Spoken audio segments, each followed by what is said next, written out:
Hey guys, it's me, MiniBigJack24 here.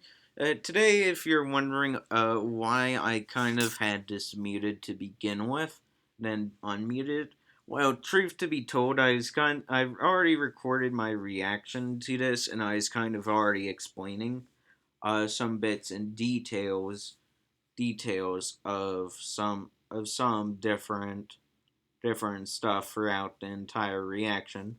But then I kind of caught myself accidentally cursing, which I did quite casually, which kind of surprised me. So I had to stop the recording and pretty much and I decided to re-record it because obviously I don't want to make this a mini rated R video. Which if it was, I would have kept that in and would have kept going. But for now, I would have to say that yeah, I'll just go on with the reaction. And also, all the copyright belongs to Apple TV Plus, and thank you for even allowing this series to even, exist. Anyways, let's begin. This is Prehistoric Planet.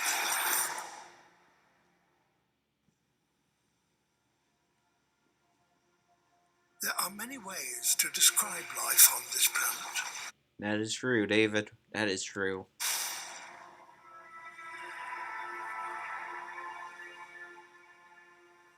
Some creatures could be called magnificent, That is true.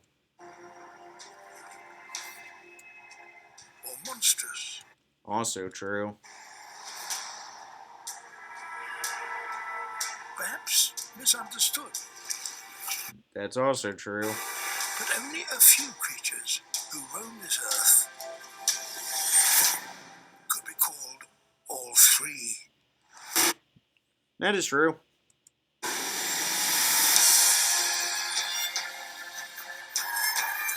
Oh, for those wondering, I've already seen the series and I'm already a bit late for trailer reaction, but I still wanted to react to this. Explore the coastlines where giants roam, the deserts where danger rules, and ice worlds where survival is everything.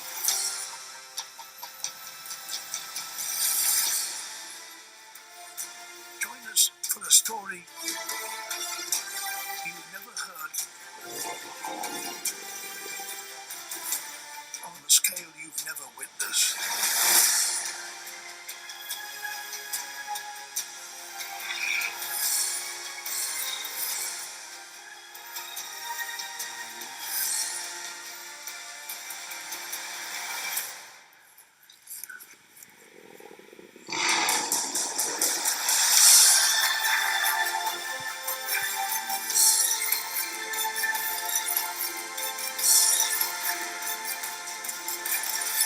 Unknown, unexplained, unbelievable, until now. I do have to say, as I did watch the series from the week after it came out, because I really hate the suspense of waiting for each episode, because I prefer to binge stuff. Anyways, let's go over a couple of the things that they did throughout the show. One, they did an excellent job with showing the marine reptiles. I forget the exact name of the species they show in the show. Of course, I know later on they show Elasmosaurus, but that's the that's one of the, I believe, plesiosaurs. No, I believe that's a different species.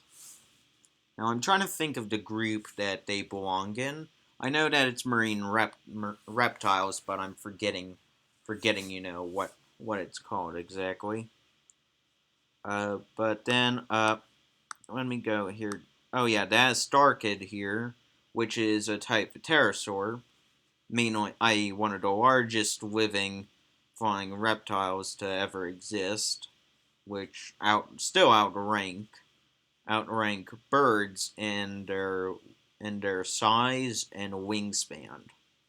Yeah, but and another thing they did well was with Velociraptor is they showed it accurately having better feathers, actually having its smaller size and stature compared to other films.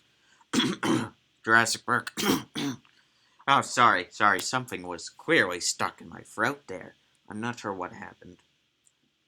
But one thing in general that I do have to give just a slight disappointment to say, just for Prehistoric Planet, but this is only a very, very nitpicky detail, but that's only just for me, not from anything else. This is just for me and just from a bit. But as paleontologists have come to learn that around some dinosaurs' claws, i.e., mainly more of what do you call it? The more of like the no, not raptors, as that refers to modern day bird of prey, not to them. Although you could call them raptors. What is it? The dromaeosaurs. No. That's wrong group. As velociraptors on the other spectrum of that. Uh, Anyways, I'll just say this.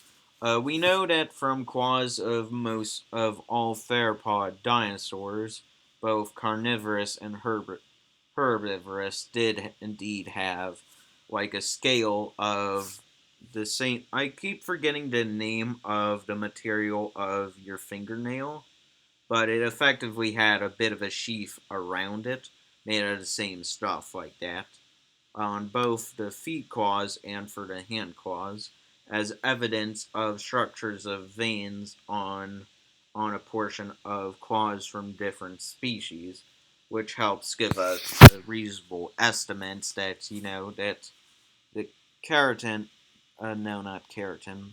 Actually, it might be keratin. Yeah, it might be keratin. Anyways, had a reasonable length of saying nearly the same, but it had to be just a tiny bit longer than previously shown. And then I do have to say here, this is a species of, I believe this was a species of iguanodon. No, not iguanodon. Something related to their group of lineage.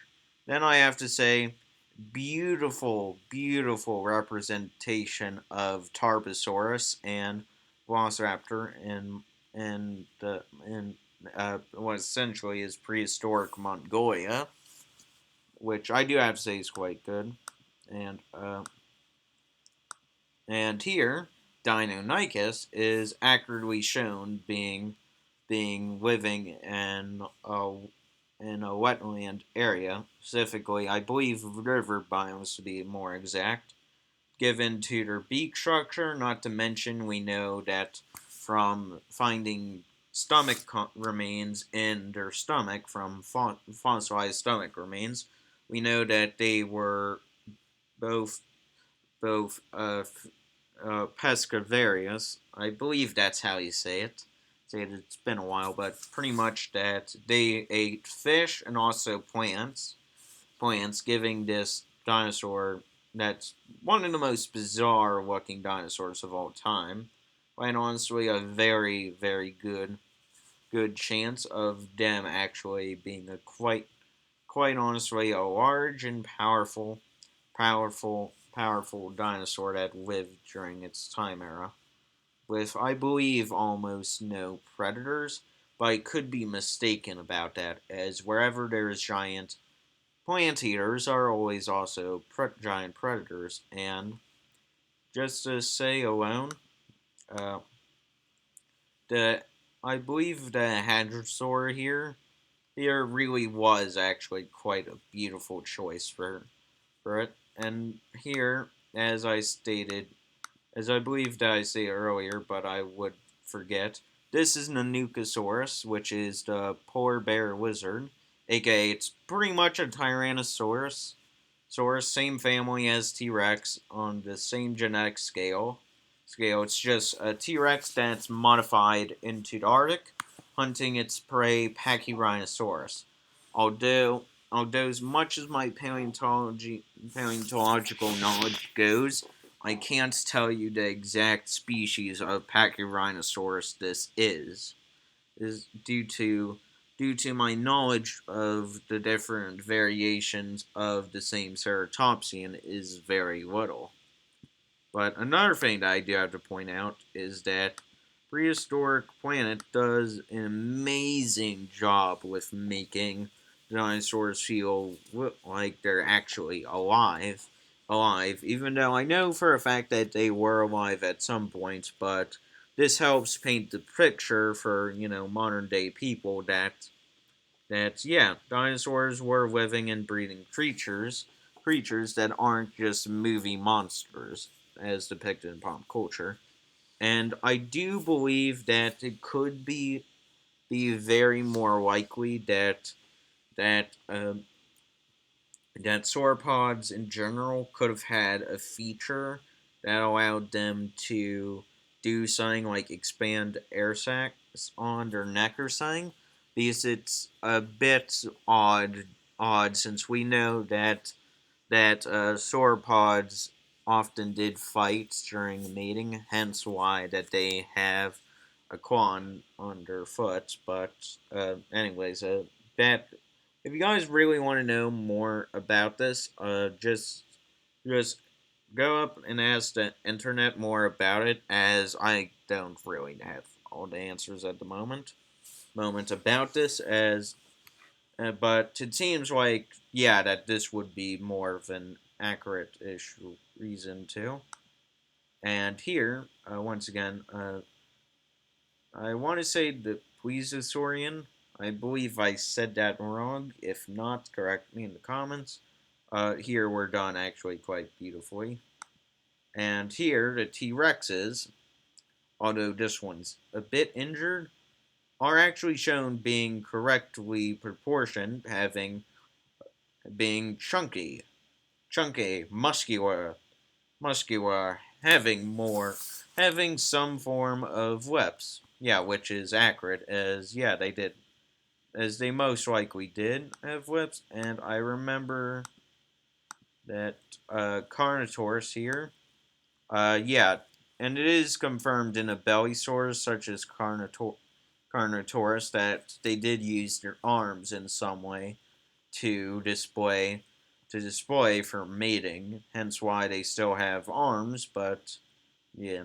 The only problem though is I'm not sure if the coloration of the arms are actually correct though, but I do say that the positions that the dinosaur that Carnotaurus does take is actually very accurate with on how we know how on belly sores try mating. It's basically, to place it simple, think about a peacock showing off his feathers. That's about as much as you'll get, and it gets pickier. But let's see. Here we have Machikosaurus, I believe. Well, a baby Machikosaurus getting devoured by Beelzebufo, which is just a giant frog that had a bite force stronger than a lion. Yeah, that isn't something totally not scary. And yes, it was a giant frog. And hold on a sec. And here we have an unnamed Alaskan troodontid. The only reason why it's more unnamed is due to the genus name of Troodon itself, meaning wounding tooth, had officially been debunked as a name, has been officially kicked off of the name list for pretty much for any names of the dinosaur species due to it being judged for being, just named after one tooth alone from one single specimen. But then we had the association of troodontids being like this, which they were, but the only problem though is that Troodon itself, unlike the other Troodontids, has actually been classified as not an accurate genus name. No, not genus name. The proper species name. So they removed Troodon out of there, but pretty much they nailed down the key components of what Troodontids were hypothesized to do during scenarios, such as forest fires, which is what this one was doing here. Which was very interesting, by the way. Also, not to mention seeing Triceratops. Once again, I can't tell you which exact species of Triceratops this is, because I do know that there are two different species, but my first guess is this happens to be the first species of Triceratops, because their horns aren't exactly curved all the way upwards and down. But, and, let me just go here. Here are the Pachyrhinosaurs arguing, basically having a dispute over a mating complex.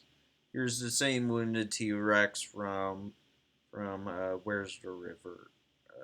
From where is it? I knew I just said from this, and they do show that Rex it was heavily injured. It was injured, but not to the point where it would die. And yeah, that's pretty much my reaction and review to Prehistoric Planet. And of course, I would actually be making a bit of what do you call it? Called of a reaction series to Prehistoric Planet's Uncovered, which helps break down more of the science of Prehistoric Planet. Anyways, I'll see all of y'all later. Anyways, goodbye.